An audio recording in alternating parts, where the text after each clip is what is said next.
This week there was a post on the Rockstar Newswire, and it was mostly about GTA Plus, which is the kind of paid-for premium membership where you get various perks in GTA Online. So this was the headline: enjoy all the benefits of GTA Plus membership. Get up to an extra $5 million GTA dollars in GTA Online through the summer and more to come. And it was mostly about kind of the stuff you can get in GTA Plus, including here it says that LA Noire and Bully are going to become available on GTA Plus. Red Dead Redemption and Undead Nightmare are already on there, which kind of begs the question, how long are they going to keep calling it GTA Plus if it's got all these other games on it? Surely they're going to start calling it Rockstar Plus or something at some point. And then they talk a bit about the Vinewood Club, which is this place in GTA Online, I guess, where you can get premium vehicles. It's one of the kind of main things that you get from GTA Plus. But the kind of interesting thing came towards the end, at the very end, in fact, and it says, look out for the opportunity to secure a new bonus supercar as part of your GTA Plus membership. So, that confirms there's a new supercar on the way in GTA Online. But then the big kicker, with this summer's big GTA Online update. So there we go. I mean, it's not a surprise that we're getting an update in the summer. We've just had one recently, the Cluckenbell Heist. Cluckenbell Heist or Cluckenbell Raid? Cluckenbell Raid, I think it is. Which, for all intents and purposes, I think is a pretty good update, actually. I think overall people are feeling generally positive about it overall. A few probably minor complaints here and there. But the fact that they've described this as a big GTA Online update as well, some people have pointed out that they've previously described updates as big or massive or huge or whatever, and they haven't always necessarily, when I think of big updates, I think of the Cayo Perico heist, where you literally got a whole, update to the map, essentially. Not quite, because you can't go there in free mode, but you know what I mean. You've got a whole new map to explore. So it doesn't necessarily mean it's going to be on that scale. But I think the question that I have for this, and obviously this being a channel mostly about GTA 6, the thing I'm wondering is this going to be the last big, major GTA Online update before GTA 6? And I think, plenty of other people have had this thought too. I'm not unique here. But I think it's totally possible. I don't think this is the last update we'll get from GTA 6, full stop. I think, they will have some small... There'll probably be maybe one or two other updates after this, smaller updates. And I think they'll be putting some new cars in the game, probably cars that will feature in GTA 6. They'll be putting enough new stuff in it to keep GTA Online ticking over until GTA 6. They don't want people to lose interest. And there'll be enough content to tide us over into GTA 6. But I imagine that at some point over the coming months, it will kind of become all hands on deck with GTA 6.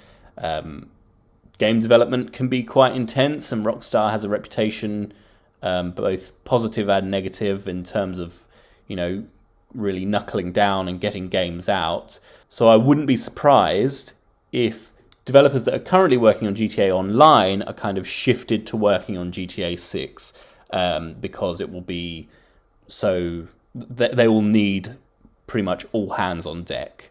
So that's what I think. I think this could possibly be the last major GTA Online update. And with that, begs another question. Will this see the introduction of Michael DeSanta in GTA Online? Now, those of you who play GTA Online will know that in the Contract DLC, which was a couple of years ago now, we got Franklin in GTA Online, our first kind of proper update with a main playable character from GTA 6.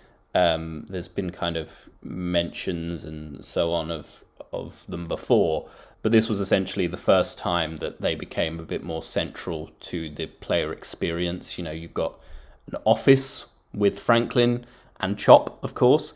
And we also, a couple of years ago, got the Drug Wars DLC, which there's been a lot of speculation around because many people believe, not without reason, I should say, that this Drug Wars DLC was supposed to feature Trevor.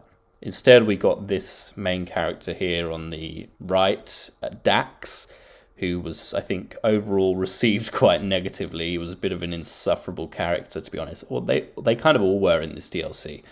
But there was some speculation that this was actually supposed to be Trevor, but Stephen Ogg, who plays Trevor, had a bit of a falling out with Rockstar and has kind of distanced himself a bit from GTA. Doesn't want to be known for being Trevor, solely for being Trevor, which, you know, you can't blame him for. So was this supposed to be the Trevor DLC? A lot of people think so.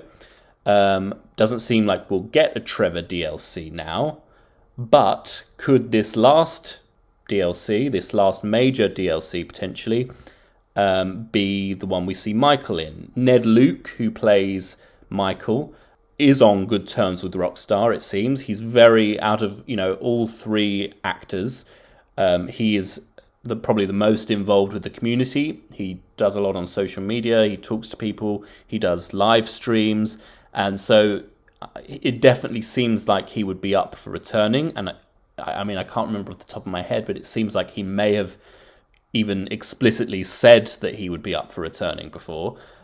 And, you know, during the lead up to the last DLC, the Cluckenbell raid, I think it was that one, he was kind of teasing fans a bit on social media. He was posting a few things here and there that was kind of hinting that he was going to be working with Rockstar again. And in the lead up to this last DLC, a lot of people assumed he would be featuring in that. Of course, he didn't.